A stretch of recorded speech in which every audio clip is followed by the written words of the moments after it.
اما بعد فاعوذ باللہ من الشیطان الرجیم بسم اللہ الرحمن الرحیم کذالک ارسلناک فی امۃ قد خلت من قبلها لتتلو علیہم الذی اوحینا الیک صدق اللہ مولانا العظیم وصدق رسول النبی الامین الکریم ونحن علی ذلک من الشاہدین والشاکرین والحمد للہ رب العالمین۔ حمد و صلوات کے بعد اس سے پچھلی آیات میں اللہ تعالیٰ کی الوہیت، اس کی توحید کو بیان کیا گیا، اور وہ لوگ جنہوں نے حضور کے پیغام کو قبول کرتے ہوئے حلقہ بگوش اسلام ہوئے اور اس پر قائم رہے اور اچھے اعمال کیے، ان کا خاتمہ ایمان پر ہوا، ان کو جو اللہ تعالیٰ انعام و اکرام عطا فرمائے گا اس کا بھی ذکر کیا۔ اور وہ لوگ جنہوں نے حضور کی تعلیمات کو ٹھکرایا، عمل نہ کیا اور کفر پاری دنیا سے گئے، ان کے لیے جہنم میں جو عذاب ہوگا اس کا ذکر کیا۔ اس کے بعد پھر خاص طور پر یہ بیان کیا گیا کہ اگر تم اطمینان چاہتے ہو، تسلی چاہتے ہو، اطمینان قلبی چاہتے ہو، بے قرار دلوں کے لیے قرار چاہتے ہو، تو پھر اللہ تعالیٰ کا ذکر کرو۔ الا بذکر اللہ تطمئن القلوب، بے شک اللہ کے ذکر سے دلوں کو اطمینان حاصل ہوتا ہے۔ اس کی ڈیٹیل تفصیلات گزشتہ نشست میں عرض کر چکا ہوں۔ اب اللہ تبارک و تعالی حضور کی تسلی کے لیے ایک بات بیان فرما رہا ہے۔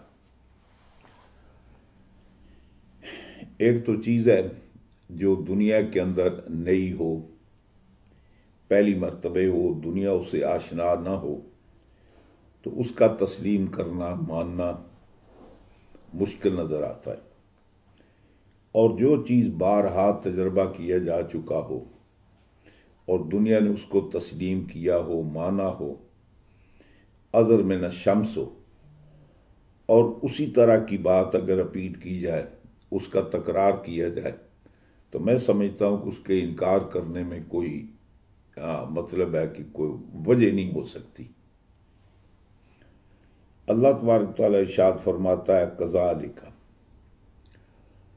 یعنی حضور کی تسلی کے لیے اللہ تعالیٰ فرماتا ہے کہ جیسے آپ پر ہم نے قرآن نازل کیا، نبوت اور رسالت کی ذمہ داری آپ پر ڈالی، اور آپ کو زمین پر اپنا نائب محبوب بنا کر بھیجا کہ خلق خدا کی راہبری کریں، ان کو میری توحید کی دعوت دیں، اپنی نبوت اور رسالت کی دعوت دیں، تاکہ وہ میرے احکامات کی پابندی کریں۔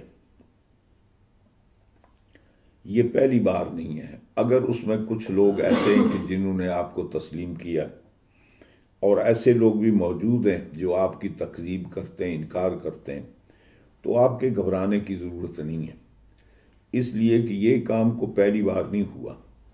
اس سے پہلے بھی جو ہم نے رسول کرام، انبیاء کرام کو بھیجا، تو ان کے ساتھ بھی یہی کیفیت ہوئی کہ ماننے والے بھی تھے اور نہ ماننے والے بھی تھے، بڑے بڑے معجزات لے کر آئے، اس کے باوجود ایسے لوگ موجود تھے کہ ان معجزات کے ہوتے ہوئے انہوں نے ان کو تسلیم نہیں کیا۔ تو اللہ تعالیٰ حضور کی تسلی کے لیے ارشاد فرماتا ہے کہ اگر آپ، کچھ لوگ آپ کا انکار کرتے نہیں مانتے، تو آپ کو بد دل ہونے کی ضرورت نہیں ہے، آپ کو پریشان ہونے کی ضرورت نہیں ہے، یہ کام پہلے بھی ہوتا رہا ہے۔ رب تعالیٰ فرماتا ہے کذالک، اسی طرح، کما ارسلنا الانبیاء، فرمایا کہ قبل کا، جیسے کہ آپ سے پہلے میں نے انبیاء کرام کو بھیجا، آپ سے پہلے رسول کرام کو بھیجا، وَأَرْسَلْنَاكَ فِي أُمَّةٍ، مطلب یہ ہے کہ ان کو بھی کوئی قومیں تھی جن کی طرف ہم نے ان کو رسول اور نبی بنا کر بھیجا، اور آپ کو بھی ایک عظیم الشان امت کی طرف بھیجا۔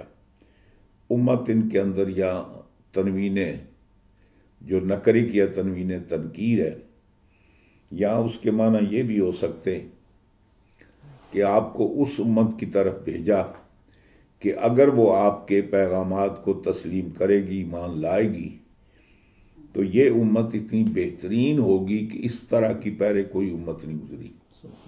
اور کلام پاک میں اللہ تعالیٰ فرماتا ہے کنتم خیر امت اخرجت للناس، اللہ فرماتا ہے کہ تم بہترین امت ہو جس کو لوگوں کی بھلائی کے لیے، لوگوں کے فائدے کے لیے، لوگوں کے انتفاع کے لیے پیدا کیا گیا۔ تو ارشاد ہوتا ہے ارسلناک فی امت، فرمایا کہ ہم نے آپ کو ایک عظیم شان امت کے اندر بھیجا، نبی بنا کر، رسول بنا کر۔ قد خلت من قبلہا، اور یہ کوئی نئی امت نہیں ہے، اس سے پہلے بھی امتیں گزری ہیں کہ من قبل امم، اس سے پہلے بھی امتیں گزری ہیں کہ جن کی طرف ہم نے رسول اور نبی بھیجے، تو ان کے بھی ماننے والے تھے، کچھ لوگوں نے تسلیم کیا، کچھ نے نہیں مانا۔ اور بعض انبیاء کرام کی حیثیت تو وہ ہے کہ زندگیاں گزر گئی۔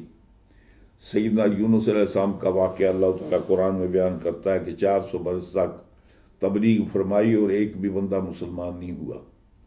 نوح علیہ السلام نے 950 برس تبلیغ فرمائی اور چند لوگ مسلمان ہوئے، حتیٰ کہ ان کے اپنی جو زوجہ تھی، بیوی تھی، وہ بھی حلقہ بگوش اسلام نہ ہو سکی، بلکہ آپ کا ایک بیٹا وہ بھی حلقہ بگوش اسلام نہ ہو سکا۔ اب اس کے بارے میں علماء کرام کا، مفسرین کرام کا اختلاف ہے کہ وہ بیٹا نوح علیہ السلام کا صلبی بیٹا تھا، یا مطلب یہ ہے کہ وہ آپ کی زوجہ محترمہ، آپ کی بیوی کا سابقہ شوہر سے بیٹا تھا، آپ کا سوتیلا بیٹا تھا۔ اس میں قرینہ یہ ہے کہ آپ کے جو حقیقی بیٹے تھے، حضرت یافس ہے، سام ہے، حام ہے، وہ تو حلقہ بگوش اسلام ہو گئے، نوح علیہ السلام کے پیغام کو فوری طور پر قبول کر لیا۔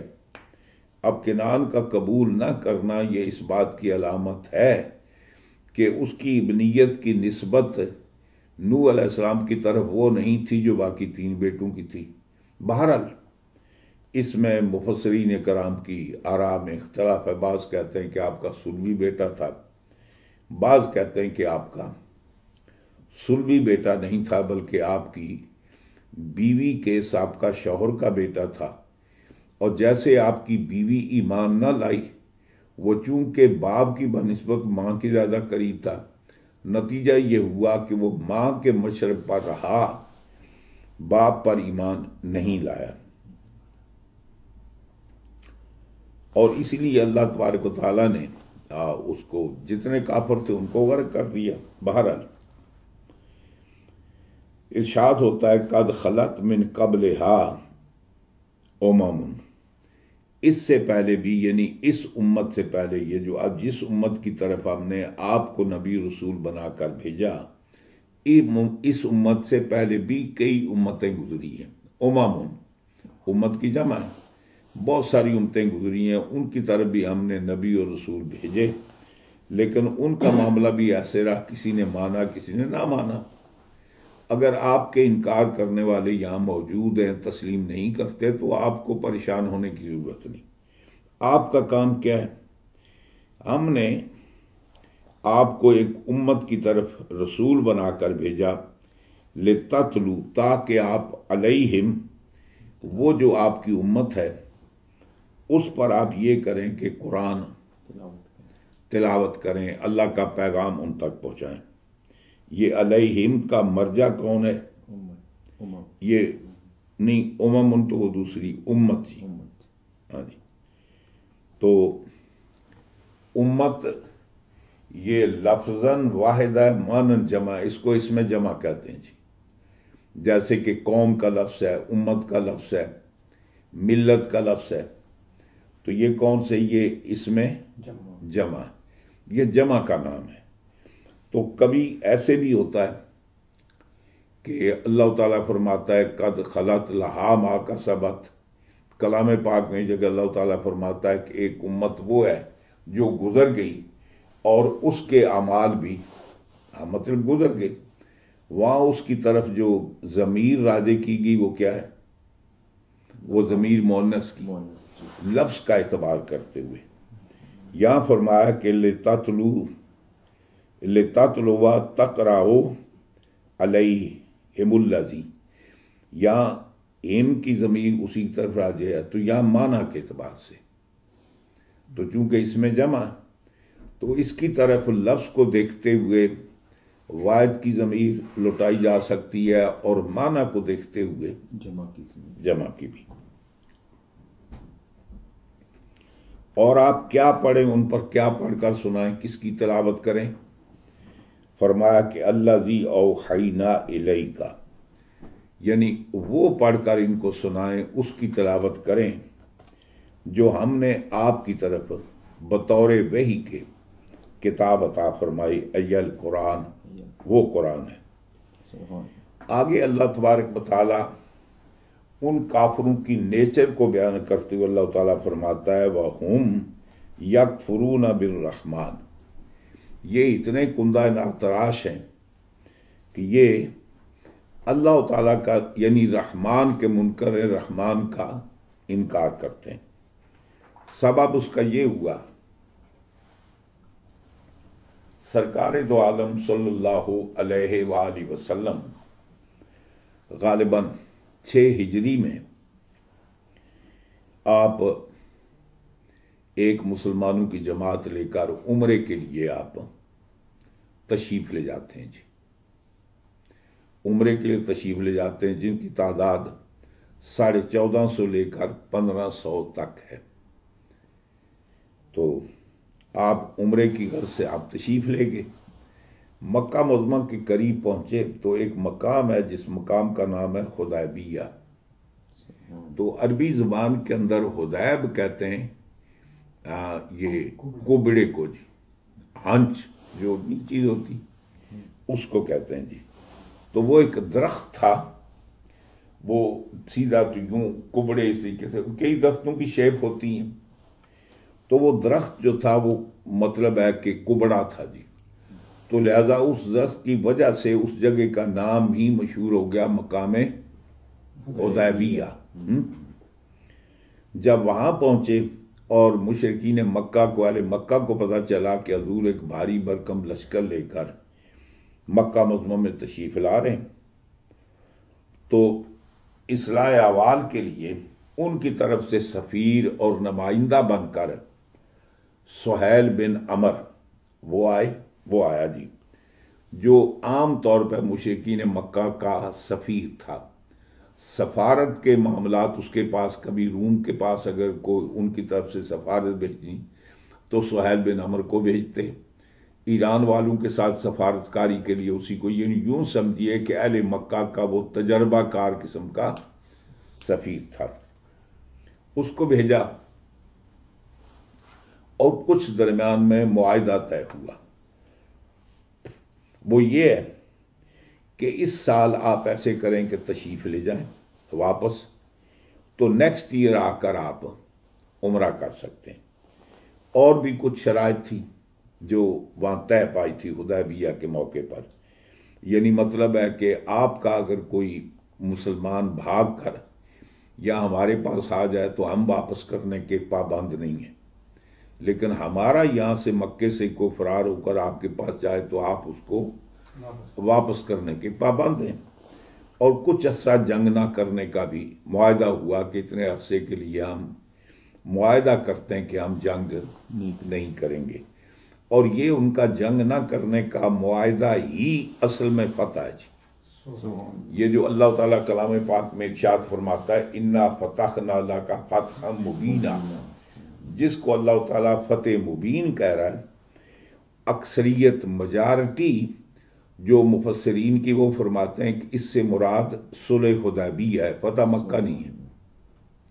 بعض رات کہتے ہیں کہ اس سے مراد فتح مکہ جو 8 ہجری میں، تو کہتے ہیں کہ اصل وہ اس سے فتح مراد نہیں بلکہ اصل حدیبیہ یہ فتح ہے کہ یہ حضور کا ان کے ساتھ معاہدہ کرنا ایک طرح کی مسلمانوں کی فتح ہوگی اور وہی اس کی بنیاد اور سبب بنا فتح کا جی۔ اب کچھ شرائط طے ہوئے، معاہدہ لکھا گیا جی، ان کے درمیان صلح نامہ معاہدہ لکھا گیا، اور حضور مولا کائنات حضرت علی کرم اللہ وجہ الکریم کو حکم فرمایا کہ آپ تحریر لکھیں۔ آپ نے تحریر لکھی کہ ما صالحہ، یعنی یہ جو حضور کے درمیان اور مشرک مکہ کے درمیان طے ہوا، تو ابتدائی کلمہ جو آپ نے لکھا بسم اللہ الرحمن الرحیم، یعنی اللہ تعالیٰ کے نام گرامی سے اس کی تحریر کا آغاز کیا گیا۔ تو سہیل بن عمر کہتا ہے یہ رحمان کون ہے؟ ہم تو سے نہیں جا، ہم تو واقف نہیں ہیں۔ بے اسم اللہم لکھیے جی، یعنی لفظ اللہ کو مانتے تھے، رحمان کے منکر تھے۔ بے اسم اللہم لکھیے، یہ رحمان کاٹ دیں، ہم تو نہیں جانتے رحمان کون ہے جی۔ تو اسی بات کی طرف اللہ تعالیٰ ارشاد فرماتا ہے وَهُمْ يَكْفُرُونَ بِالرَّحْمَانِ، یہ مشرکین مکہ کی سرشت یہ ہے کہ وہ رحمان کے انکار کرتے ہیں، منکر ہیں۔ بہرحال صلح نامہ طے ہوا، اور پھر یہ بھی لکھا گیا کہ ما صالحہ، وہ جو مشرکین مکہ اور اللہ کے رسول محمد رسول اللہ کے درمیان طے پایا، انہوں نے کہا جی ہم تو آپ کو رسول نہیں مانتے، اگر ہم آپ کو رسول مانتے تو پھر آپ سے جھگڑا کیا تھا جی، تو پھر آپ کے راستے میں رکاوٹ پیدا کرنے کیا ضرورت ہے؟ ہم رسول نہیں مانتے، یہ کاٹ دیں۔ یوں لکھیں کہ ما صالح بین محمد ابن عبداللہ، محمد ابن عبداللہ لکھیں، یہ رسول اللہ کاٹ دیں۔ تو حضور نے حضرت علی سے کہا کہ آپ ایسے کریں کہ لفظ رسول اللہ کو کاٹ دیں۔ حضور مولا کائنات عرض کرتے ہیں یا رسول اللہ میں رسول اللہ لکھ تو سکتا ہوں، کاٹ نہیں سکتا، میں نہیں کاٹتا۔ اب حضور نے زیادہ مجبور نہیں کیا، وہ حضرت علی کی کیفیت کو جانتے تھے۔ آپ نے فرمایا یہ بتاؤ کہ وہ لفظ کہاں لکھا ہوا ہے؟ تو وہ جب نشاندہی کی گئی تو حضور نے خود اپنے ہاتھ سے لفظ رسول اللہ کو کاٹ دیا جی۔ اور یہ بھی ایک وجہ ہے، اللہ تعالیٰ ارشاد فرماتا ہے کہ ہم نے سرکار دو عالم صلی اللہ علیہ وسلم کو نہ تو کتابت سکھائی نہ شاعری سکھائی۔ ہاں اللہ تعالیٰ فرماتا ہے وَمَا عَلَّمْنَاهُ الشِّعْرَ وَمَا يَنبَغِي لَهُ، ہم نے یہ شاعری کا فن اپنے محبوب کو نہیں سکھایا۔ کیوں؟ اس لیے کہ وہ پہلے سے ہی حضور کو الزام لگاتے تھے کہ یہ تو شاعر ہیں، تو جب ان کو پتا چلا یہ شاعر تو ہے نہیں، کبھی شاعر کہتے، کبھی شاعر کہتے، کبھی مجنون کہتے ہیں جی، کبھی مسحور کہتے جناب، ایک بات۔ اور دوسرا رب تعالیٰ فرماتا ہے کہ ہم نے اپنے محبوب کو لکھنا بھی نہیں سکھایا، اس لیے کہ جب یہ میری کتاب کو وحی کو ان کے سامنے پیش کریں گے ہیں جی، وحی کو ان کے سامنے جب پیش کریں گے تو وہ یہ خیال کریں گے یہ اپنے پاس سے لکھ کر لائے، اور یہ وہ جانتے ہیں کہ سرکار دو عالم صلی اللہ علیہ وسلم لکھنا نہیں جانتے جی۔ تو اس لیے اللہ تعالیٰ نے اس آئندہ آنے والے، تاکہ ان کو حضور پر اعتراض کرنے کا موقع نہ ملے، اس لیے اللہ تعالیٰ نے حضور کو شعر و شاعری بھی نہیں سکھائی اور حضور کو کتابت بھی نہیں سکھائی۔ تو بہرحال سرکار دو عالم صلی اللہ علیہ وسلم نے وہاں لفظ رسول جو وہ کاٹ دیا۔ اور یہاں ایک اور بات عرض کرتے چلیں کہ کلام پاک کی تقریباً 80 صورتیں جو ہیں وہ مکہ معظمہ میں نازل ہوئی، باقی اتنی بچی 34۔ یعنی مطلب یہ ہے کہ کلام پاک کی 80 کے قریب صورتیں مکہ معظمہ میں نازل ہوئیں، باقی 34 صورتیں مدینہ پاک کے اندر نازل ہوئیں جی۔ اب وہ جو 80 صورتیں مکے میں نازل ہوئیں تو وہ حضور لکھاتے تھے نا کسی سے، یعنی حضور کا 13 سال مکہ میں آپ کا قیام رہا، جب وہی نازل ہوتی تو حضور لکھوا لیتے جناب۔ تو وہ 13 سال تک جو حضور نے وہی لکھائی، وہ کاتبان وہی قوم تھے۔ کبھی آپ نے کسی مولوی کی تقریر میں نام سنا ہے؟ یعنی بیشتر کلام پاک کا حصہ کب نازل ہوا؟ مکے میں نازل ہوا، تو وہاں بھی کاتبان وہی تھے، وہی لکھنے والے تھے۔ اور باقی 34 صورتیں کہاں نازل ہوئی؟ مدینہ پاک میں۔ اب وہاں بھی وہی کاتبان وہی تھے، لکھنے والے تھے۔ حضرت معاویہ ایمان کب لائے؟ فتح مکہ کے دن، یعنی 8ویں سنہ ہجرت میں جی۔ 13 اور 8 کتنے؟ 21 سال۔ کلام پاک 21 سال تک نازل ہوتا رہا، وہ تو لکھا گیا نا جی۔ اور پھر دوسری بات یہ بھی ہے کہ فتح مکہ کے بعد حضور نے یہ بات ارشاد فرمائی کہ فتح مکہ کے بعد ہجرت نہیں ہے، ہجرت کا معاملہ ختم ہو گیا۔ ہجرت بوقت ضرورت ہوتی ہے، جب آپ کسی جگہ رہ کر اپنے دین کو قائم نہیں رکھ سکتے، اپنے ایمان کو قائم نہیں رکھ سکتے، تو پھر اللہ تعالیٰ کا حکم ہے، اللہ کی زمین وسیع ہے، پھر اپنے ایمان کو بچانے کے لیے تمہیں کاروبار چھوڑنا پڑے تو چھوڑ دو، گھر چھوڑنا پڑے تو چھوڑ دو، مال و متاع چھوڑنا پڑے تو چھوڑ دو۔ چنانچہ جب اللہ تعالیٰ نے ہجرت کا حکم دیا تو پہلا قافلہ حضور نے وہ جو مظلوم مسلمان تھے مکہ معظمہ میں، ان کو حبشہ کی طرف ہجرت کا حکم دیا 40 افراد پر۔ یہ پہلا قافلہ مشتمل تھا، جس میں مرد بھی تھے، عورتیں بھی تھیں۔ یہ ہجرت کر کے حبشہ میں گئے۔ امید یہ تھی کہ چونکہ وہ اہل کتاب ہیں، یہ مشرک ہیں، اور ویسے بھی مسلمانوں کی زیادہ تر ہمدردیاں، یہ جو مشرکین مکہ، ان کی ہمدردیاں کس کے ساتھ تھیں؟ ایران کے ساتھ۔ وہ چونکہ بت پرست تھے، آتش پرست، ان کے ساتھ تھیں۔ اور مسلمانوں کی دلچسپیاں کس کے ساتھ تھیں؟ روم کے ساتھ، کہ وہ اہل کتاب ہیں۔ اور یہی وجہ ہے کہ کلام پاک میں جب سورہ روم کا نزول ہوا نا، الف لام میم غالبۃ الروم ہے جی، یہ جب نازل ہوئی تو قرآن نے یہ بشارت دی کہ چند برسوں کے اندر روم جو ہے وہ ایران پر فتح پا لے گا۔ حالات کا تقاضا یہ تھا کہ ایران نے کئی دفعہ رومی کو شکست دی، اتنی بڑی طاقت تھی، یہ ذہن تسلیم نہیں کرتا تھا کہ اتنے بڑے ملک کو چھوٹا ملک شکست دے سکتا ہے، کیسے دے سکتا ہے۔ چنانچہ یہ ہوا کہ جب یہ سورہ مبارکہ نازل ہوئی تو سیدنا حضرت ابوبکر صدیق رضی اللہ تعالیٰ عنہ آپ کی مشرکین مکہ سے ایک فرد کے ساتھ ملاقات ہوتی ہے، تو وہ کہتا ہے یہ جو آپ کے قرآن نے کہا ہے کہ چند برسوں کے اندر روم جو ہے اس کو کامیابی حاصل ہوگی، شرط لگا لو۔ تو ان کا ٹھیک ہے۔ نتیجہ یہ ہوا کہ 10 اونٹوں کی شرط لگی جی۔ اس نے یہ کہا کہ اگر، اور میعاد بھی طے کر لو، چونکہ لفظ استعمال ہوا بدع ہے جی، ایک لفظ بدع ہوتا ہے، ایک بدع ہوتا ہے، ایک بدع ہوتا ہے۔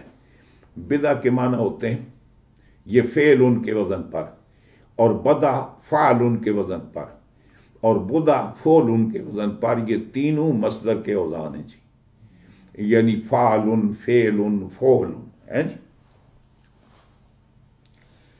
تو منیمم چونکہ عربی زبان کے اندر واحد اور تثنیہ کے بعد جمع شروع ہوتی 3 سے، تو بدع کا اطلاق کم از کم 3 پر ہوتا ہے جی۔ تو 3 سال میعاد طے پائی جی۔ 3 سال کے اندر within 3 years اگر روم غالب ہو گئے ایران پر، تو مشرک نے کہا کہ میں آپ کو 10 اونٹ دوں گا جی، اور اگر ایران غالب ہو گیا 3 سال کے اندر تو پھر آپ 10 اونٹ دیں گے۔ آپ نے کہا ڈن، شرط ہو گئی جناب۔ اب حضور کی بارگاہ میں حاضر ہوئے، عرض کرنے لگے اب میں نے حضور سے تو پوچھا نہیں، اپنے طور پہ یہ کام کر لیا، تو حضور سے اجازت لینا ضروری۔ حضور کی بارگاہ میں وہ قصہ بیان کیا۔ حضور نے فرمایا کہ ابو بکر ایسے کرو کہ سال 9 کر دو، چونکہ بدع کا اطلاق 3 سے لے کر 9 تک ہے، تو سال 9 کر لو اور اونٹ 10 کے بجائے 100 کر لو۔ آپ نے فرمایا ٹھیک ہے جی، آپ فرماتے ہیں ٹھیک ہے جناب۔ چنانچہ یہ ہوا کہ دوبارہ حضرت ابوبکر صدیق اس سے ملاقات ہے، اس نے کہا چل ایسے کرتے ہیں، تھوڑی تبدیلی کرتے ہیں، 10 کے بجائے 100 اونٹ کر لیتے ہیں، اور 3 برس کے بجائے ہم 9 برس کر لیتے ہیں۔ اس نے کہا بالکل ٹھیک ہے جناب۔ نتیجہ یہ ہوا کہ 6 سال کے اندر، 6.5 سال کے اندر روم کو ایران پر غلبہ حاصل ہو گیا جی۔ حضرت ابوبکر صدیق شرط جیت گئے۔ پھر 100 اونٹ اس مشرک سے لیے جناب، یعنی آپ نے اس سے 100 اونٹ لے لیے، حاصل کیے جی۔ یہ چونکہ ابھی وہ کہاں رہتا تھا؟ مکے میں۔ حضرت ابوبکر صدیق کہاں تھے؟ مدینہ پاک میں جی۔ مکہ معظمہ میں مسلمانوں کا اقتدار نہیں تھا، بلکہ وہ کفر کی بستی تھی۔ ابھی وہاں کنٹرول کس کا تھا؟ کافروں کا تھا۔ تو جب مسلمان ہو دارالاسلام میں اور کافر دارالحرب میں ہو، ان کے درمیان اس طرح کے معاملات جائز ہیں، ہو سکتے ہیں۔ چنانچہ شرط کیا؟ یہ بھی جوا نا جی۔ جوئے کی تعریف مطلب ربا کس کو کہتے ہیں جی؟ ربا کا معنی یہ ہے کہ وہ چیز جو بغیر کسی، جس کے متقابل کوئی چیز نہیں ہے، یعنی بغیر بدلے کے جو چیز حاصل ہو وہ کیا ہے؟ وہ ربا ہے۔ اس میں گفٹ نہیں شامل، یہ گفٹ ہے، تحفہ ہے، ہدیہ، یہ اور چیز ہے۔ لین دین کے معاملے میں جو بات آپ کو حاصل ہو کہ جس کے متبادل کو چیز نہ ہو تو وہ کیا ہے؟ وہ سود ہے۔ یہی وجہ ہے کہ سرکار دو عالم صلی اللہ علیہ وسلم نے پوری وضاحت کے ساتھ ارشاد فرمایا، اور 2 چیزوں کا حضور نے فرمایا کہ ایک وزن دونوں کا برابر ہونا چاہیے، دوسرا جنس بھی برابر ہونی چاہیے۔ اگر جنس متفاوت ہو تو پھر جائز ہے جی، یعنی کوئی آدمی 1 بوری گندم کی دے کر 100 بوری باجرے کی لے سکتا ہے، مکئی کی لے سکتا ہے۔ 1 بوری باجرے کی دے کر 100 بوری گندم، کیونکہ یہاں جنس کا اختلاف ہے۔ اب یہ نہیں ہو سکتا کہ گندم کی بوری دے کر 1.5 بوری گندم کی لے جی، اور شرعی نقطہ نگاہ سے ردی اور جید کا کوئی اعتبار نہیں ہے۔ یعنی گندم گندم ہے، چاہے وہ اعلیٰ قسم کی ہو یا ہلکی قسم کی ہو، وہ جنس ایک ہے، اس کے اندر آپ تبادلہ نہیں کر سکتے۔ ماسالم بے ماسالن ہے جی، وہ ایک دوسرے کے ساتھ برابر اس کے اوزان ہونے چاہیے۔ مثال کے طور پر، اب یہ تفصیلات ادھر میں نہیں جانا چاہتا، 10 بیان کر، پھر کہ موقع ملا تو تفصیل کے ساتھ انشاءاللہ اس بات پر عرض کریں گے۔ اسی موقع پر سیدنا حضرت امام اعظم ابو حنیفہ رضی اللہ تعالی عنہ حضور کی حدیث بیان کرتے ہیں، جس کے راوی حضرت مکحول بڑے جلیل القدر تابعی ہیں، اور یہ جو روایت ہے یہ مرسل ہے۔ انہوں نے صحابی کا نام نہیں لیا، حضور کی حدیث بیان کی، لیکن یہ بیان نہیں کیا کہ انہوں نے یہ کس صحابی سے بات سنی، چونکہ ان کی تو حضور سے ملاقات نہیں ہے، وہ تو تابعی ہیں۔ حضرت امام اعظم ابو حنیفہ اور سیدنا حضرت امام مالک رضی اللہ تعالی عنہما، ان دونوں کا نظریہ یہ ہے کہ سکہ تابعی کی مراسیل قابل احتجاج ہیں، اس میں جائز ناجائز حلال حرام بیان ہو سکتا ہے، باب عقائد میں معتبر نہیں ہے، لیکن لین دین کے دیگر معاملات میں قابل احتجاج ہے۔ اس لیے کہتے ہیں کہ حدیث حضور کی بیان کرتے ہیں لا ربا فی دار الحرب بین المسلم والحربی ہے، یعنی حضور نے فرمایا کہ دار الحرب کے اندر مسلمان کے درمیان اور حربی کافر کے درمیان جو وہاں کا اوریجنل باشندہ ہے اس کے درمیان جو لین دین ہے وہ ربا نہیں ہے جی، وہ جائز ہے، اس کو ربا نہیں کہا جا سکتا۔ یہ لا نفی جنس کا ہے جی، لا ربا یعنی اس کا نام ہی ربا نہیں ہے، وہ ربا نہیں ہے۔ یہی وجہ ہے کہ حضور جب تک مکہ فتح نہیں ہوا، حالانکہ اس سے پہلے ربا کی حرمت پہلے آ چکی تھی، جب تک مکہ فتح نہیں ہوا تو سرکار دو عالم صلی اللہ علیہ وسلم مکہ فتح ہو گیا، اس کے بعد پہلا جو حضور نے اعلان کیا کہ آج کے بعد جہاں کو ربا کا سلسلہ میں ختم کرتا ہوں، یعنی جن لوگوں نے لوگوں کو سود پر پیسے دیے ہوئے وہ اپنے پیسے تو وصول کر سکتے ہیں لیکن سود وصول نہیں کر سکتے۔ اور اس میں بہت بڑا کاروبار تھا سیدنا حضرت عباس رضی اللہ تعالیٰ جو حضور کے چچا تھے، حضور نے فرمایا کہ سب سے پہلے میں اپنے چچا کا ربا ختم کرتا ہوں۔ انہوں نے جن لوگوں کو پیسے دیے ہوئے ہیں یہ اپنی اصل رقم لے سکتے ہیں، اس سے ایکسٹرا چیز نہیں لے سکتے۔ بہرحال بات لمبی میں عرض کر رہا، تو اس سے بھی ہمارے امام اعظم حنیفہ نے استدلال کیا ہے۔ دوسرا یہ جو سورہ روم نہیں، اس کے اندر جو حضرت ابوبکر صدیق کا ایک مکی کافر کے ساتھ مشرک کے ساتھ شرط لگانا وہ بھی ربا ہے، تو وہ باقاعدہ حضرت ابوبکر صدیق نے اس سے 100 اونٹ وصول کیے تھے جی۔ تو یہ بطور سند کے احناف اپنی کتابوں میں استدلال کے طور پر پیش کرتے ہیں، اور حنفیوں کا عمل اپناؤ گے تو پھر تو ہم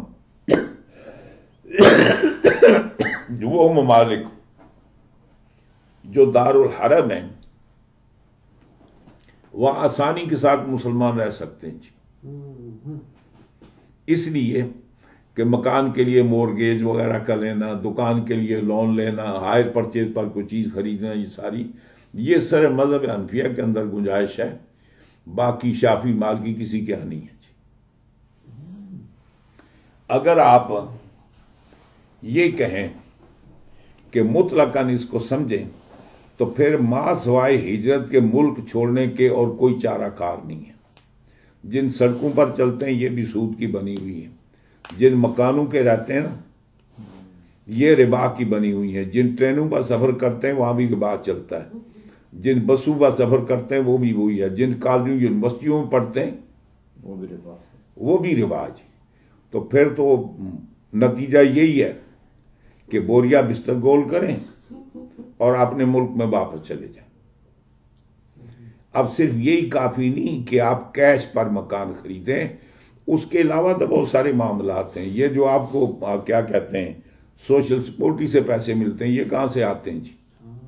یہ جو ہسپتال میں آپ کے علاج پر خرچ ہوتے ہیں یہ کہاں سے آتے ہیں جی؟ حنفی بن کر آپ رہ سکتے ہیں یہاں، یہ گنجائش ہے۔ حنفیت کا بہت بڑا عالم اسلام پر، حنفیت کا مسلمانوں پر احسان ہے۔ بہرحال نتیجہ یہ ہوا کہ حضور اکرم صلی اللہ علیہ وسلم نے حضور مولا کائنات سے کہا کہ یہ لکھ دو۔ بہرحال عرض میں یہ کر رہا تھا کہ 6 ہجری میں کیا ہوا، حدیبیہ کا معاہدہ ہوا۔ 7 ہجری کو حضور عمرہ قضا کے لیے تشریف لے جاتے ہیں، جو طے پایا تھا نا معاہدہ کہ اگلے سال آپ تشریف لائیں اور عمرہ کر لیں۔ 8ویں سال ہجرت میں پھر فتح مکہ۔ اچھا وہ بھی فتح مکہ کیوں ہوا؟ وہ جو پیکٹ تھا نا معاہدہ، وہ اہل مکہ نے معاہدہ توڑ دیا تھا۔ اب معاہدہ کیسے ٹوٹتا ہے جی؟ یا تو زبانی تحریراً آپ کہہ دیں کہ آج کے بعد ہمارا اور آپ کا معاہدہ ختم، یا کوئی ایکٹ ایسا کریں کہ جو آپ کے معاہدے کے خلاف ہو. تو جب اہل مکہ نے ایسا کردار ادا کیا اور عملاً انہوں نے اس معاہدے کو توڑ دیا. جب معاہدہ توڑا اور پھر حضور اکرم صلی اللہ علیہ وسلم کا ایک قبیلے کے ساتھ وہ حضور کا حلیف تھا جی، ایک قبیلہ جس کے ساتھ حضور کا معاہدہ تھا کہ ہم پر کو جنگ کرے تو تم اپنے اوپر سمجھو گے، اور آپ پر کو زیادتی کرے تو ہم اپنے اوپر سمجھیں گے، ہم آپ کا جنگ میں امن میں آپ کا ساتھ دیں گے. اب وہاں مشرکین مکہ نے یہ کیا کہ معاہدہ توڑا، اور ایک وہ گروپ تھا کہ جس کے ساتھ اہل مکہ کی مطلب یہ ہے کہ وہ مطلب حلیف تھا، اور ایک وہاں جماعت تھی جو مسلمانوں کی حلیف تھی. اب جو مشرکین مکہ کے حلیف تھے انہوں نے ان پر زیادتی کی جو مسلمانوں کے حلیف تھے. اب ان کے بندے بھی نقصان ہوئے. اس وقت انہوں نے پیغام حضور تک پہنچا تو حضور فرماتے لبیک، میں حاضر ہوں، میں آتا ہوں. تو پھر حضور نے اس معاہدے کی خلاف ورزی توڑنے کی وجہ سے وہ جو حلیف نہیں تھا جن پر زیادتی ہوئی ان کا انتقام لینے کے لیے پھر سرکار فوج پوری تیاری کر کے تو مکہ پر داخل ہوئے. جناب نتیجہ یہ ہوا کہ مکہ فتح کب ہوا؟ 8ویں. اب جب مکہ فتح ہو گیا تو پورے حجاز پر مسلمانوں کی حکومت قائم ہوگی. اب وہ دارالاسلام ہو گیا جی. اب ہجرت کی ضرورت ہی نہیں. مکے میں رہیں تو بھی پرامن ہے، مدینہ میں رہیں تو بھی پرامن ہے، کہیں بھی رہیں جی. حضور نے فرمایا کہ آج کے بعد ہجرت ختم، کوئی آج کے بعد ہجرت نہیں.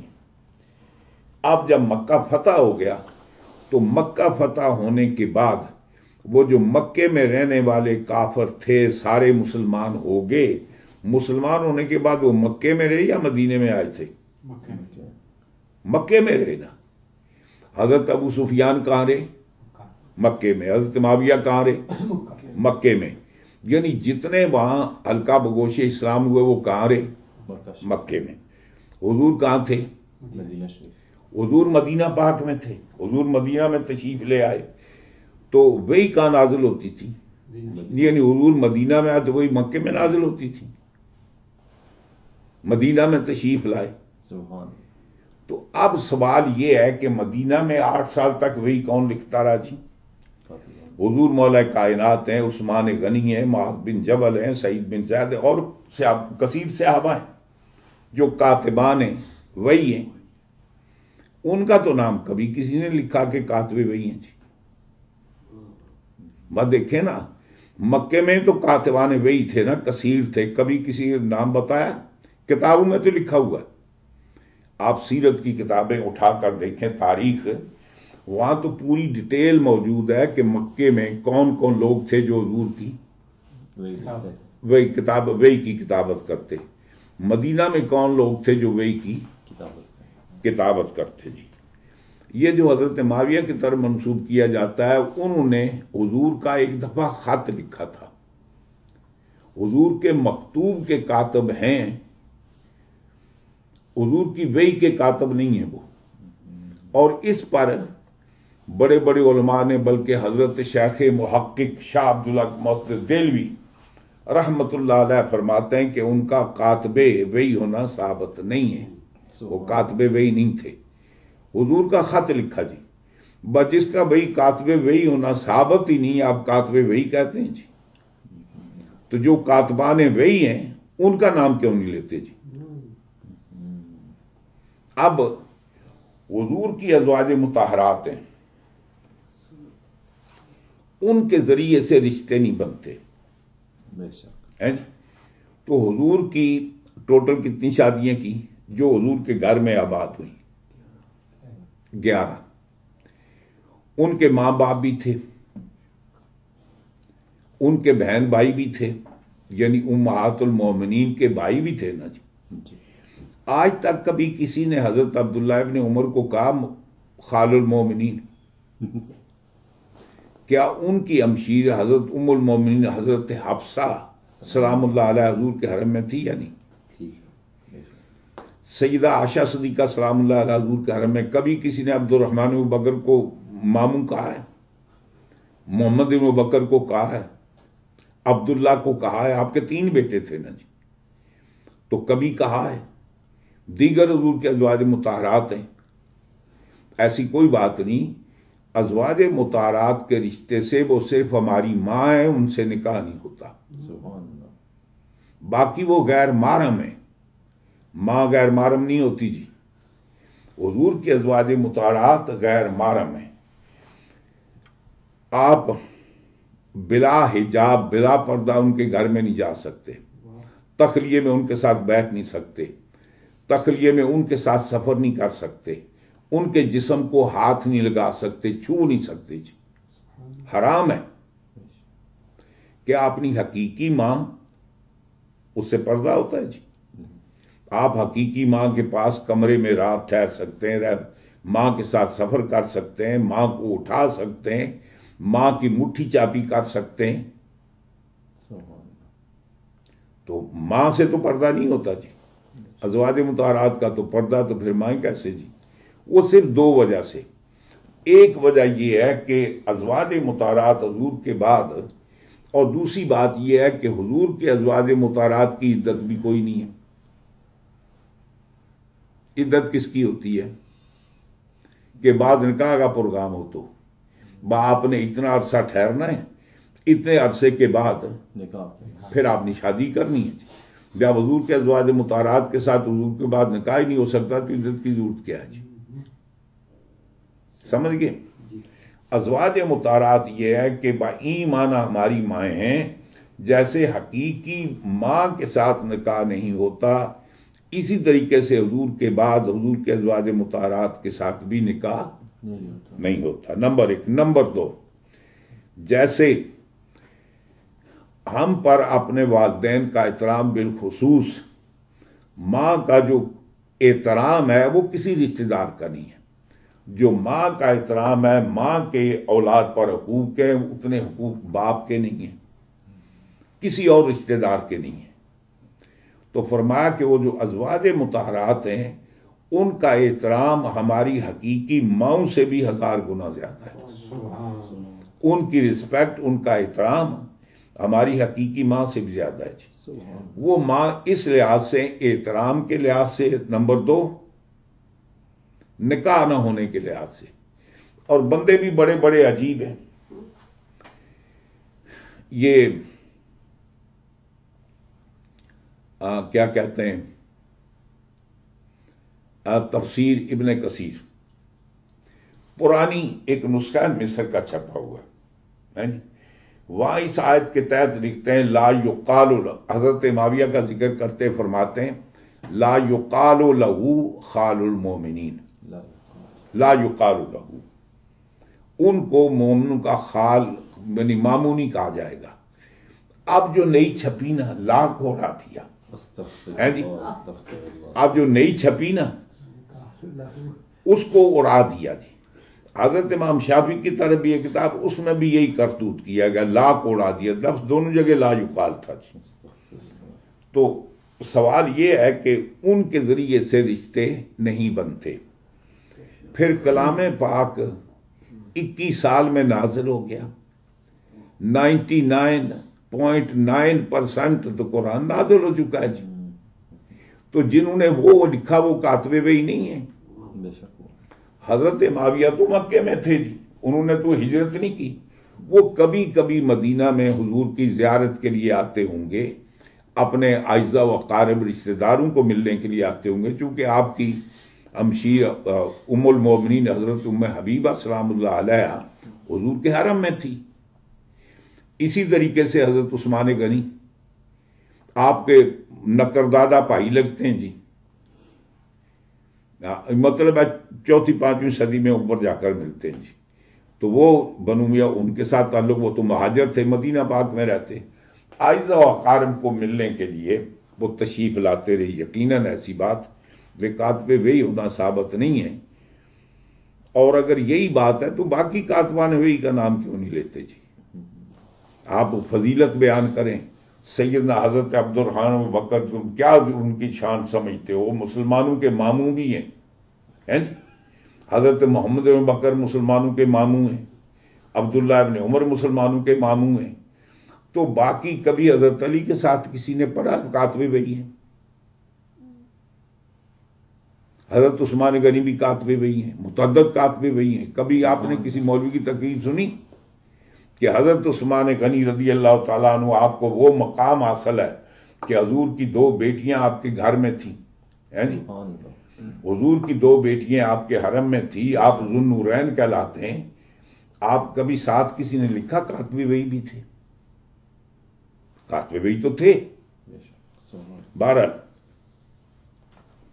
نتیجہ یہ ہوا کہ اللہ تعالیٰ فرماتا ہے وَهُمْ يَكْفُرُونَ بِالرَّحْمَنِ، وہ رحمان کا انکار کرتے ہیں، کفر کرتے ہیں. جی اس کا یہ سبب کب ہوا؟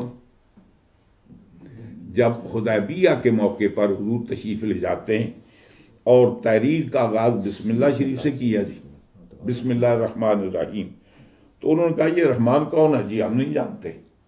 بے اسم کلہما لکھیں. جی وہ جو ہمارے ہاں دستور ہے لکھنے کا اس طریقے سے لکھیں.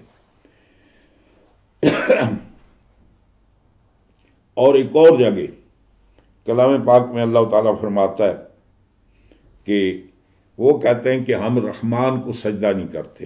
ایک یہ بتایا ہے سو قالو، یعنی جب انہوں نے مشرکین مکہ نے کہا، اب فرمایا کہ لما امروا، جب ان کو حکم دیا گیا بالسجود لہو کہ رحمان کو، اللہ کی بارگاہ کو سجدہ کرو، تو وہ کہنے وہ مر رحمان، وہ رحمان کون ہے؟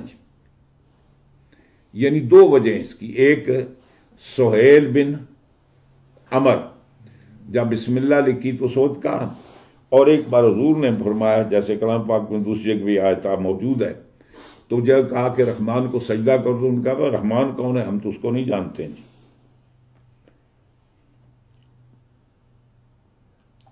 اب چونکہ حضور نے ان کے سامنے اپنا پروگرام پیش کیا، جی میں اللہ کا نبی ہوں، اللہ کا رسول ہوں. اب اس پر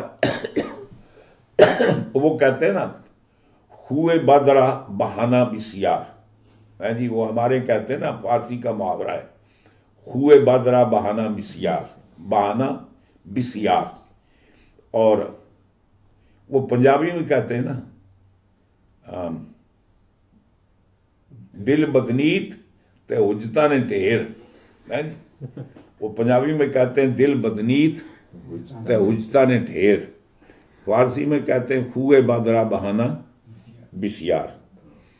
اب ان کو ماننا نہیں تھا نا، عجیب طرح کی باتیں کرتے. جب حضور نے ان کو پیغام دیا کہ میں اللہ کا رسول ہوں، اللہ کا نبی ہوں، جبکہ ان کے لیے فخر کی بات تھی. یعنی چاہیے یہ تھا کہ سب سے پہلے جو ہی سرکار نے اعلان کیا تو سب سے پہلے مکے والے حضور کی نبوت اور رسالت کا اعلان کرتے. جی کلام پاک میں اللہ تعالیٰ فرماتا ہے هو الذی بعث فی الامیین رسولا، یعنی مفسرین کہاں فرماتے ہیں امیین سے مراد اہل مکہ ہیں. جی رب تعالیٰ فرماتا ہے کہ اللہ کی وہ ذات ہے جس نے مکے والوں میں اپنا رسول بھیجا. اب وجہ یہ تھی کہ جب کبھی مشرکین مکہ عیسائیوں کے ساتھ مل کر بیٹھتے، یہودیوں کے ساتھ مل کر بیٹھتے، تو عیسائی عیسیٰ علیہ السلام کی تعریف کرتے ہم اس نبی کے پیروکار ہیں، اس کے فالوور ہیں جی کہ جن کو اللہ تعالیٰ نے بڑی قوتیں عطا فرمائیں، بغیر باپ کے اللہ تعالیٰ نے ان کو پیدا کیا. وہ اگر مٹی کے پرندے بنا کر پھونک مارتے تو پرندے بن کر اڑ جاتے، وہ مردوں کو جب دم کرتے تو مردے زندہ ہو جاتے. آپ کا کمال یہ تھا کہ جو لوگ کھا پی کر آتے وہ بھی وہ بتا دیتے کہ تم کیا کھا کر آئے ہو، گھر میں کیا چھوڑ کر آئے ہو. بڑے مرتبے کے مالک ہیں. جب یہودیوں سے بات ہوتی یہودی کہتے کہ ہم اس نبی کے پیروکار ہیں کہ جن کو اللہ تعالیٰ نے بطور معجزہ کے عصا عطا کیا. وہ لاٹھی کا بھی کام دیتا تھا، جب کبھی پھینکتے تو اجزا بن جاتا. اللہ تعالیٰ نے ان کو ید بیضا عطا کیا، بغل میں ہاتھ ڈالتے تو چاند کی طرح چمکتا. اللہ تعالیٰ نے ان پر بادلوں کا سایہ کیا، ان کے لیے من و سلوہ پکے پکائے کھانے نازل کیے، ان کے لیے دریا کو چیرا، دریائے نیل کو راستے نمودار کیے، بادلوں نے ان پر سایہ کیا، ان کی وہ شان ہے، بڑی عظمت کے مالک ہیں۔ اب جب مشرکین مکہ ہوتے کیا کہتے جی؟ اب ان کے پاس تو کو فخر کرنے کی چیز ہی نہیں تھی، زیادہ زیادہ کہتے جی ہمارے خانہ کعبہ میں حبل بھی موجود ہے، لات بھی موجود ہے، منات بھی موجود ہے، ہم فلاں فلاں کی پوجا کرتے ہیں، ان کے پاس تو تھا ہی کچھ نہیں۔ رب تعالیٰ فرماتا ہے مکے والوں اللہ نے تمہارا سر فخر سے بلند کر دیا، وہ والذی بعث فی الامیین رسولا، وہ اللہ کے جس نے مکے والوں میں رسول بھیجا۔ اب تم ڈنکے کی چوٹ پر کہہ سکتے ہو، یہودیوں سے بات کر سکتے ہو کہ ہم وہ ہیں کہ جن کے اندر اللہ تعالیٰ نے سید الانبیاء کو رسول بنا کر بھیجا، ان کی بہت ساری باتیں بیان کر سکتے ہو، جن کی انگلی کا اشارہ ہو تو چاند دو ٹکڑے ہو جائے، اشارہ کر دیں تو غروب شدہ سورج واپس آ جائے، آپ اگر درختوں کو بلائیں تو آپ کے بلانے پر درخت آ جائیں، جس گلی سے گزر جائیں پتھر کلمہ پڑھیں، ہے جی، اگر فوج پیاسی ہو تو اپنی پنجہ مبارک کا اس میں پیالے میں ڈالیں تو چشمے جاری ہو جائے، ہے جی۔ یعنی اللہ تعالیٰ فرماتا ہے تمہارا سخت سر تو اللہ تعالیٰ نے فخر کے بلند کر دیا، تمہارے پاس کچھ کہنے کو تھا ہی نہیں۔ اس اللہ کا شکریہ ادا کرو جس نے تمہارے اندر بھی رسول بھیجا، تمہارے لیے باعث مغفر فخر کی جگہ بن گئی۔ تو بجائے اس کے وہ کیا کہتے ہیں حضور کو؟ کہتے ہیں لو کنتا نبیا، اے حضور، اے محمد صلی اللہ علیہ وسلم، اگر آپ نبی ہیں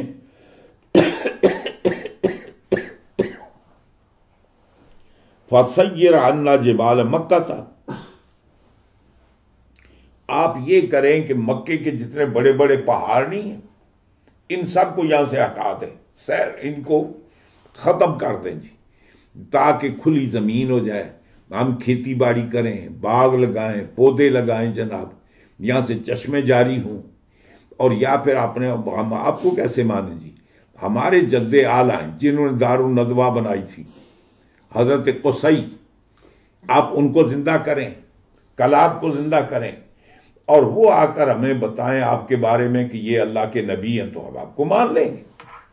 یہ انہوں نے، وہ کہتے ہیں نا اناد کی بنیاد پر دل بدنی تو اجتاں دے ڈھیر، تو وہ کہتے ہیں ہمارے لیے آپ ایسے کریں کہ یہ مکے کے جتنے پہاڑ ہیں نا ان کو دور کر دیں جی، وَجْعَلْ لَنَا فِيهَا أَنْهَارًا، اور یہاں جو خشکی ہے اس کے اندر آپ نہریں جاری کر دیں، مکے کے اندر وَعُيُونًا، اور چشمے جاری کر دیں، یعنی یہاں چشمے جاری ہوں، نہریں جاری ہوں، لِنَغْرِسَ، تاکہ ہم یہاں پودے لگائیں، باغ لگائیں، ہیں جی۔ آپ فرمایا وَنَزْرَعَ، اور ہم کھیتی باڑی کریں، مولیاں اگائیں، باجرے اگائیں، گندم اگائیں جناب، ہم یہاں کھیتی باڑی کریں جناب۔ اور فرمایا کہ وَبْعَثْ لَنَا آبَاءَنَا الْمَوْتَى، اور ہمارے لیے ہمارے آباء و اجداد جو مر گئے ان کو زندہ کرو، یکلمونا، وہ ہم پر یکلمونا، ہمیں آ کر وہ بتائیں، کیا بتائیں؟ کہ انکا نبی، وہ ہمیں بتائیں کہ آپ اللہ کے نبی ہیں، تو ہم مان جائیں گے جی۔ اور وہ پچھلے غالباً کسی درس میں میں نے ڈیٹیل کے ساتھ یہ بیان کیا تھا۔ اب اللہ تعالیٰ فرماتا ہے وَلَوْ أَنَّا قُرْآنًا،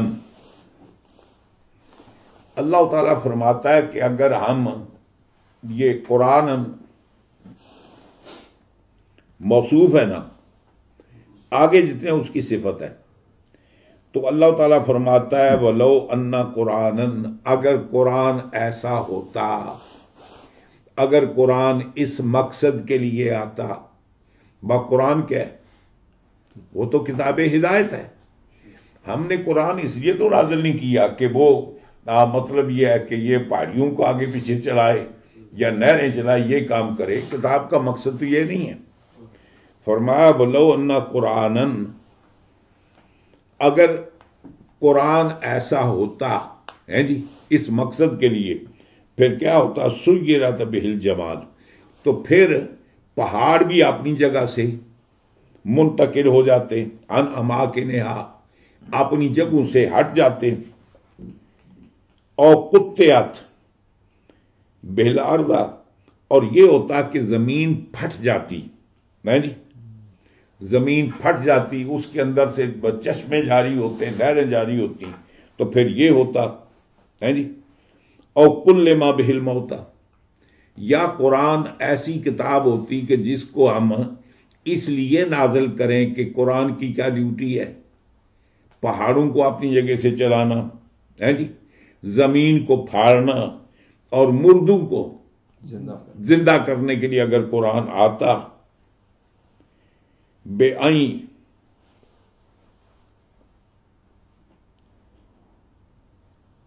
یہ کیا ہے، ہاں جی، تو فرماتا ہے کہ پھر ہم ایسے ہی کرتے جی، اگر قرآن ان مقاصد کے لیے ہوتا تو پھر ہم ایسے ہی کرتے جناب،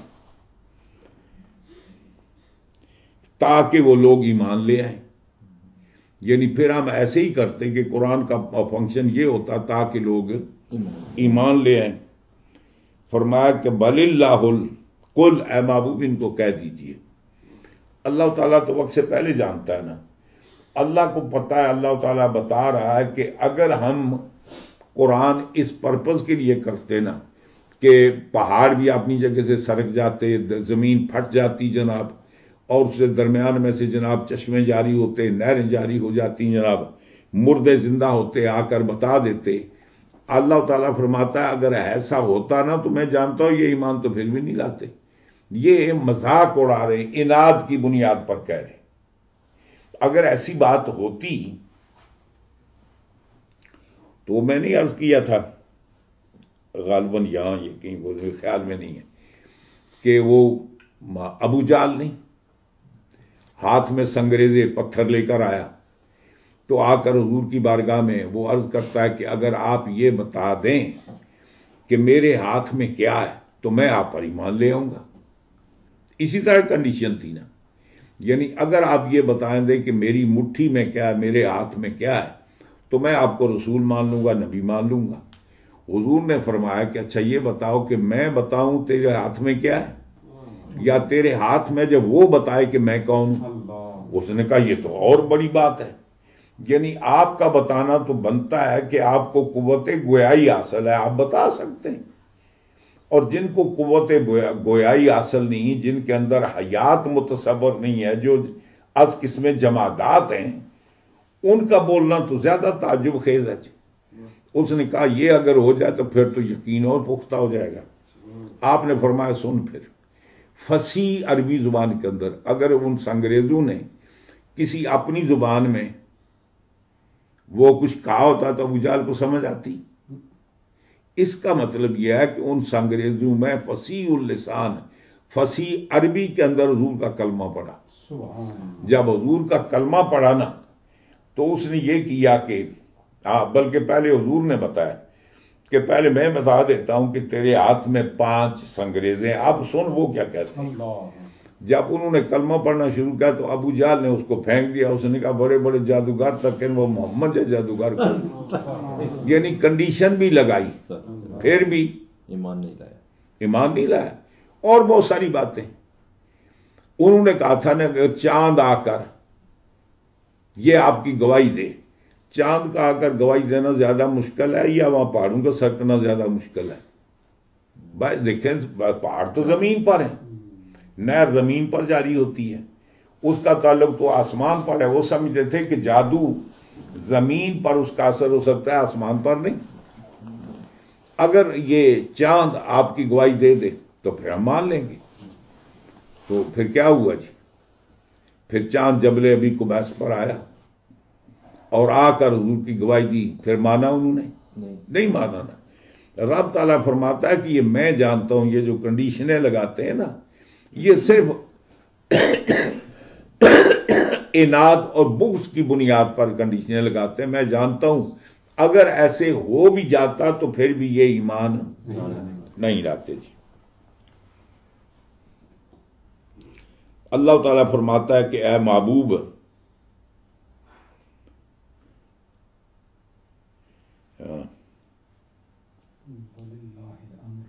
ہاں جی اللہ تعالیٰ ارشاد فرماتا ہے کہ بل اللہ الامر، بلکہ یہ سارے معاملات اللہ کے اختیار میں ہیں جی۔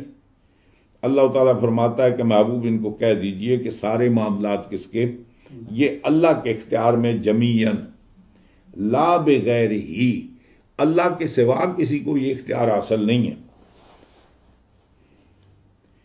اگر ایسے ہو بھی جاتا نا تو رب تعالیٰ فرماتا ہے فلا یؤمنو، وہ فرمایا نا یہ ولو انا سجرت، یہ لا شرطیہ نا جی، اگر یہ ہو جاتا اس طریقے سے ہو بھی جاتا نا تو پھر بھی کیا ہوتا، فلا یؤمنو، پھر بھی وہ لوگ ایمان نہ لاتے، الا من یشاء ایمانہ، مگر وہ ایمان لاتا ہے جس کے ایمان کو اللہ چاہتا ہے، دون غیر ہی، نہ اس کے علاوہ کوئی اور۔ وَإِنْ أُوتُوا مَقْتَرَفُوا، اب اللہ تعالیٰ نے یہ بتا دیا کہ اے محبوب اگر ایسے ہو بھی جاتا نا، یہ مکے کی پہاڑیاں دور بھی ہو جاتی، یہاں چشمے بھی جاری ہو جاتے، جناب کھیتی باڑی بھی ہو جاتی، باغات بھی لگ جاتے، پھر بھی انہوں نے جادو کا نام دینا تھا، ایمان نہیں لاتے، میں جانتا ہوں، تو اس لیے اس کی ضرورت نہیں ہے۔ اب جب انہوں نے مشرکین مکہ نے یہ کنڈیشن لگائی نا کہ اگر آپ ایسے کر دیں تو ہم مان لیں گے، اب کچھ صحابہ کرام کے دل میں یہ لالچ پیدا ہوا، ان کی خواہش ہوئی کہ حضور کی بارگاہ میں عرض کرتے ہیں یا رسول اللہ اگر آپ ایسا ہو جائے ہیں جی تو ایمان لے آئیں گے، یعنی مطلب ان کو تو کوئی دولت نہیں ملنے والی، ان کو لالچ یہ تھی کہ ہمیں جو ان کافروں بے ایمانوں کا مقابلہ ہے، اگر ایسے ہو جائے تو یہ ایمان لے آئیں تو ہماری جمعیت میں، امت مسلمہ میں اضافہ ہوگا۔ تو فرماتے ہیں یہ کب نازل ہوئی، وَنَزَلَ لَمَّا أَرَادَ الصَّحَابَةُ، یعنی یہ آیت اس وقت نازل ہوئی کہ جب صحابہ نے یہ ارادہ کیا، اظہار مقترف طمعاً، یعنی اے یا رسول اللہ اگر آپ یہ چیزیں ان جو انہوں نے کہا ان کا مطالبہ مان لیا جائے، ظاہر کر لیا جائے، وہ جو انہوں نے مطالبات پیش کیے، مقترف طمعاً فی ایمان، تو صحابہ کرام نے یہ خواہش کیوں کی، ان کے ایمان کے طمع کرتے ہوئے کہ اگر حضور ایسے کر دیں، یہ ہو جائے تو کم از کم وہ ایمان لے آئیں گے۔ اب صحابہ کو تو نہیں پتا کہ وہ ایمان لائیں گے یا نہیں لائیں گے، ان کا حسن ظن تھا کہ اگر ایسے ہو جائے تو اچھی بات ہے، یہ ابو جہل بھی مسلمان ہو جائے گا، یہ بڑے بڑے بے ایمان سارے مسلمان ہو جائیں گے۔ رب تعالیٰ فرماتا ہے افلم یائس، یا یہ یاس، اب یہ یائسا یہی آسو ہے جی، یہ اس کے معنی نا امید کے بھی ہیں جی، اس کے معنی کیا ہے، نا امید کے بھی ہیں، اور بنی حوازن وغیرہ کے بعض عرب کے اندر لغتیں، ان کے اندر یہی آسو کے معنی ہوتے ہیں یا علاموں کے جاننے کے، ہے جی۔ تو یا صاحب تفسیر نے اس کی جو تفسیر کی وہ یعنی نا امیدی کے معنی کی نہیں کی، بلکہ یا علاموں کے ساتھ۔ آپ یہ کہتے ہیں کہ افلم ییأس یا علامہ، یعنی کیا، یہ استفہام انکاریہ ہے جی، کیا وہ نہیں جانتے، الذین آمنوا، یعنی وہ جو ایمان لائے ہیں، یعنی ان کی خواہش یہ ہے کہ حضور یہ معاملہ دکھا دیں تو یہ ایمان لے آئیں گے۔ رب تعالیٰ فرماتا ہے کہ کیا وہ نا امید ہو گئے وہ لوگ جو ایمان لائے، یعنی ان کے ایمان سے، یا اس کا معنی ہے کیا وہ جانتے ہیں، یعنی کیا وہ نہیں جانتے جو لوگ ایمان لائے۔ آگے فرمایا انہو، یہ فرماتے ہیں کہ ان مخفف ہے، معنی آمنو ان لو یشاء اللہ لہدی الناس، تو فرماتے ہیں یہاں جو ان ہے یہ ان مخففہ اصل میں تھا انہو، یعنی معاملہ یہ ہے کہ لو شاء اللہ لہدی الناس جمیعا الی الایمان، اگر اللہ تعالیٰ چاہتا تو تمام بنی نوع انسان، تمام لوگوں کو ایمان کی ہدایت دے دیتا، من غیر آیت، یعنی بغیر کو معجزہ اور نشانی دکھائی جی، یعنی اللہ تعالیٰ اگر چاہتا تو کیا کرتا؟ بغیر نشانی، بغیر معجزہ، بغیر پہاڑ چلے، بغیر نہریں بہے، بغیر چشمے برآمد ہوئے، اللہ تعالیٰ ان کو ایمان دے دیتا۔ کیوں نہیں دیا؟ اس لیے کہ اللہ تعالیٰ نے ان کو چوائس دی ہے۔ مثلا دیکھو نا، دوسری پڑھیے،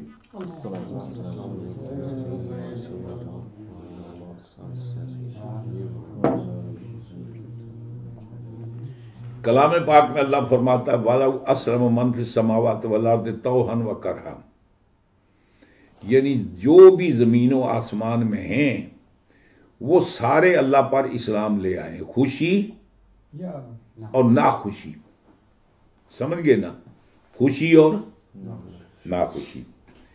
اب سوال یہ ہے، یہ جانور مکلف ہیں؟ مکلف نہیں ہے نا۔ فرشتے مکلف ہیں؟ نہیں ہیں، اس لیے ان کے لیے بھی جزا سزا نہیں ہے، اور جانور جتنے ان کے لیے بھی کوئی جنت دوزخ کی بات نہیں ہے۔ جو دنیا میں انہوں نے ایک جانور نے دوسرے پر ظلم کیا اس کا تو انصاف ہوگا، لیکن یہ نہیں ہے کہ ان کو جنت میں گھاس چرنے کے لیے بھیجا جائے گا عیش کرو، یا کسی کو ان کے لیے جزا سزا نہیں، اس لیے کہ ان کے پاس عقل نہیں ہے، ان کے پاس چوائس نہیں ہے۔ اللہ تعالیٰ نے ان کی نیچر اور فطرت کے اندر اسلام کو رکھا ہے، اس لیے اللہ تعالیٰ فرماتا ہے کہ وَإِن مِّن شَيْءٍ إِلَّا يُسَبِّحُ بِحَمْدِهِ، کوئی ایسی چیز نہیں ہے جو اللہ کی تسبیح بیان نہیں کرتی۔ تو یہ اللہ فرماتا ہے کہ اگر ہم چاہتے انسان کو بھی وہی حیثیت دیتے جو گائے بھینس کی ہے، یعنی ہم اگر چاہتے ان سے عقل چھین لیتے تو پھر ٹھیک ہے، ان کی نیچر فطرت میں رکھ دیتے، لیکن ہم نے انسان کو عظمت عطا کی ہے۔ اللہ تعالیٰ فرماتا ہے فَهَدَيْنَاهُ السَّبِيلَ إِمَّا شَاكِرًا وَإِمَّا كَفُورًا، پھر ہم نے انسان کو مطلب یہ ہے کہ اچھا برا راستہ اور تمیز اور عقل عطا فرمائی ہے۔ اب انسان کی اپنی چوائس ہے، چاہے وہ اس اپنا فائدہ بھی اس ہدایت کے راستے پر چلتے ہوئے میرا شکر گزار بنے، یا کفر کے راستے پر رہتے ہوئے ناشکرہ بنے جی۔ تو رب تعالیٰ فرماتا ہے کہ اگر اللہ تعالیٰ چاہتا تو لَهَدَى النَّاسَ جَمِيعًا إِلَى الْإِيمَانِ، تو سب کو ایمان کی توفیق دے دیتا، من غیر آیت، بغیر کسی نشانی کے، لیکن ایسے نہیں ہے۔ اللہ تعالیٰ نے انسان کو اختیار دیا ہے، عقل دی ہے، تمیز دی ہے، اچھائی اور برائی کے پہچاننے میں، سچ اور جھوٹ کے پہچاننے میں، کفر اور اسلام کی پہچان میں۔ فرمایا لا یزال الذین کفروا من اہل مکہ تھا، فرمایا کہ لگاتار یہ مکے کے کافر ایسے ہی رہیں گے، ہیں جی، ان کے مقدر میں اسلام نہیں ہے، تصیبہم بما صنعوا، ضرور ان کو وہ سزا ملے گی جو انہوں نے کیا ہے جی، یعنی ان کے برے اعمال کی سزا ان کو مل کر رہے گی، بصنعہم، جو انہوں نے کرتوت کی ہے، اے کفرہم، یعنی کہ کفر کی وجہ سے، اور وہ سزا کیا ملے گی؟ قارعۃ، ہے جی، وہ مطلب دھمک دھڑال دھڑال جو نہیں ہوتی، اس طریقے سے مطلب ہے کہ وہ اس پر وہ ایسی آوازیں نکلیں گی، ایسے ہوگا کہ ان کو اس طرح کی سزا ملتی رہے گی۔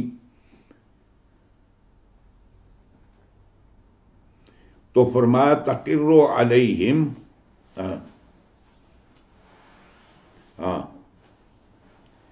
تقرعہم بے صنوف البلاء من القتل والاسر، فرماتے ہیں کہ لیکن ان کو لگاتار اللہ فرماتا ہے نا کہ ان کو مصیبتیں پہنچتی رہے گی، یہ اسی کے قابل ہیں، وہ کیسے پہنچیں گی؟ ان پر مقرر رہیں گی، ان کے دروازے کھٹکھٹاتی رہیں گی جناب، ان کے دروازے سے آتی رہیں گی طرح طرح کی مصیبتیں۔ من القتل، کبھی تو یہ قتل ہوں گے، تو بدر میں کیا ہوا جی؟ وہ 70 مارے گئے نا جی، تو کبھی ان کو سزا قتل سے ملے گی، والاسر، اور 70 قیدی ہو گئے تھے۔ اب ان کا علاج یہی ہے، کبھی قتل ہوں گے کبھی قیدی ہوں گے۔ اور فرمایا کہ والحرب والجذب، فرمایا کہ کبھی ان کو جنگ کے اندر، لڑائی کے اندر یہ سارے معاملات سے گزرنا پڑے گا، یہ دنیا میں بھی ان کو سزا ملے گی اور آخرت میں بھی ان کو سزا ملے گی۔ اور فرمایا او تحلو یا محمد بے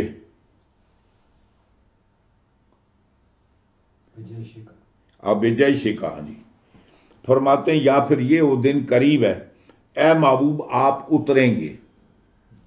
یہ حلہ یا حلو ہے جی، جیسے کلام پاک میں اللہ تعالیٰ فرماتا ہے لا اقسم بہذا البلد وانت حل بہذا البلد، آپ یہاں قیام فرمائے، آپ ڈیرا جما ہے، آپ رہتے ہیں جی، ہے جی۔ تو فرمایا کہ یا محبوب یہ ہوگا، یا تو ان کو سزا کیسے ملے گی؟ ان پر طرح طرح کے عذاب آئیں گے، مصیبتوں میں بیماریوں کا شکار ہوں گے جناب، کبھی یہ جنگ میں آئیں گے تو قتل ہوں گے، قیدی بھی ہوں گے، اور جنگوں سے ان کو گزرنا پڑے گا۔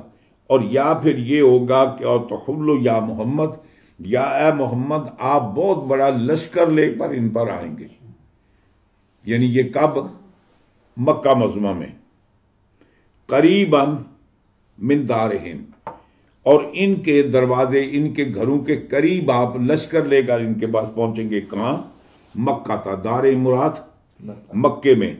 حتی یاتی وعد اللہ، وہ جو اللہ تعالیٰ نے فرمایا نا، ہے جی، اللہ نے یہ ارشاد فرمایا کہ محبوب ہم آپ کو فتح یابی عطا فرمائیں گے، فتح اور نصرت عطا فرمائیں گے۔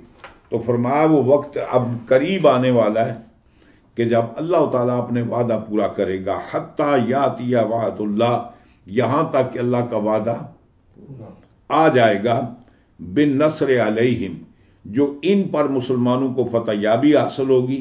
ان اللہ لا یخلف المیعاد، اور اللہ اپنا وعدہ خلافی نہیں کرتا جی۔ جب اللہ تعالیٰ نے آپ سے وعدہ کیا ہے کہ اللہ تعالیٰ آپ کو فتح یابی اور کامیابی عطا فرمائے گا، تو اللہ کا وعدہ کبھی جھوٹا نہیں ہوتا، اللہ اپنے وعدہ خلافی نہیں کرتا۔ تو یقینی طور پر انشاءاللہ جب آپ آئیں گے تو اور ان کے لیے قیامت کا دن ہو کر گزرے گا جی۔ اب مکے میں جب حضور تشریف لے گئے، مکہ فتح ہو گیا، اب جنگ کرنے کے تو وہ قابل نہیں رہے جی، یعنی مطلب اگر جنگ کرنے کے قابل ہوتے تو پھر مسلمان مکے میں داخل کیسے ہوتے؟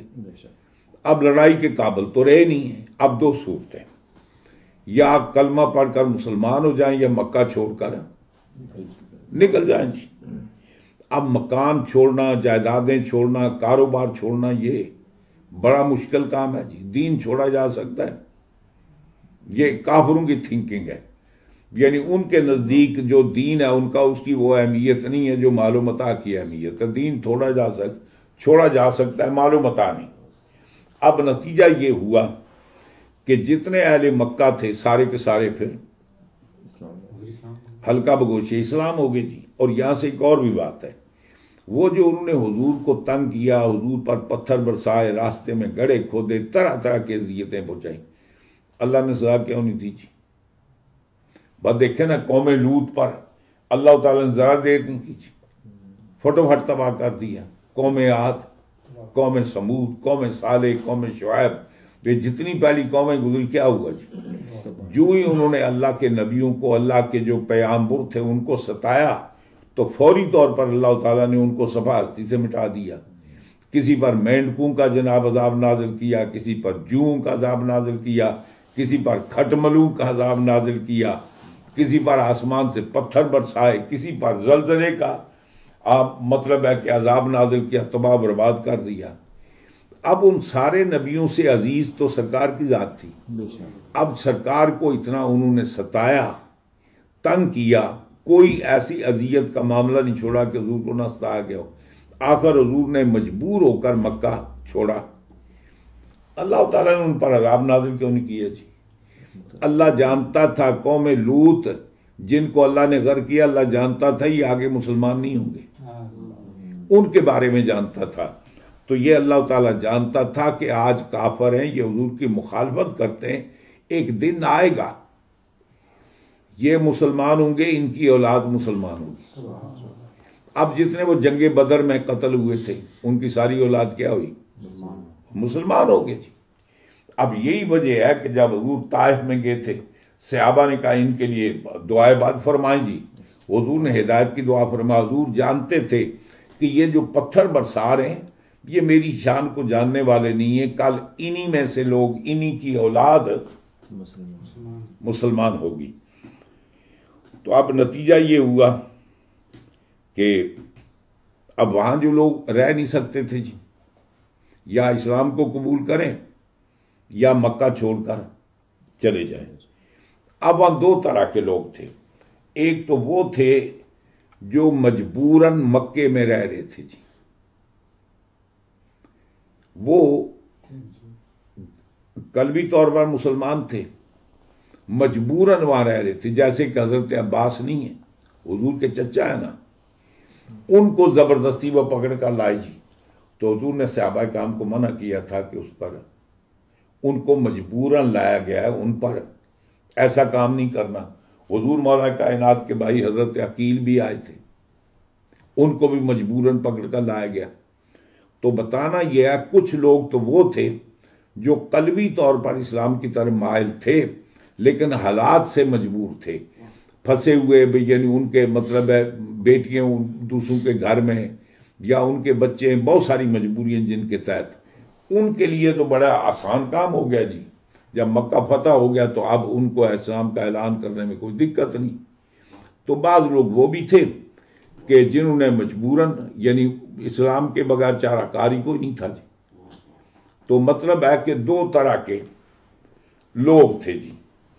بہرحال مکہ فتح ہوا، نتیجہ ہوا کہ سارے کے سارے حلقہ بگوش اسلام ہو گئے، اور اس کے بعد حکومت اسلامیہ کی بنیاد رکھ دی گئی، بنیاد پڑ گئی جی۔ تو رب تعالیٰ فرماتا ہے کہ محبوب، یا ان کو ہم سزا یہ دیں گے، اور تحلو یا محمد و بجیش کا، آپ لشکر لے کر ان کو اتریں گے کہاں؟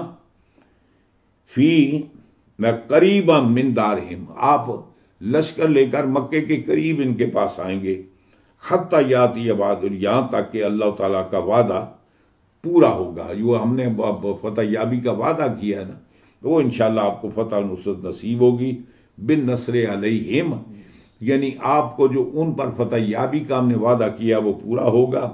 ان اللہ لا یخلف المیعاد، بے شک اللہ تبارک تعالیٰ اپنے وعدے کو، اپنے وعدہ کے خلاف نہیں کرتا۔ اور آگے فرماتے ہیں وَقَدْ حَلَّ بِالْحُدَیبِیَّہ، اور ایک تو وہ ہے نا، ایک تو مطلب اور تحلو یا محمد و جیش کا، یعنی آپ مکے کے قریب، ان کے گھروں کے قریب آپ آئیں گے۔ اور بعض کہتے ہیں کہ اسے مراد وقد حل بالحدیبیہ، سرکار کہاں آئے؟ حدیبیہ میں آئے، حتی مطلب ہے اوتیا فقط مکہ دی، یہاں تک کہ اللہ تعالیٰ نے ان کو فتح مکہ عطا فرما دی۔ تو فتح مکہ کی پہلی بنیاد کیا تھی؟ حدیبیہ جی۔ تو بعض نے کہا کہ فتح سے مراد بھی صلح حدیبیہ جی، وہاں سمجھو کہ فتح ہو گئی تھی، اب اس کی مکہ کی فتح ہونے کی بنیاد پڑ گئی۔ اللہ تعالیٰ مجھے آپ کو قرآن پڑھنے کی، سمجھنے کی، عمل کرنے کی توفیق عطا فرمائے۔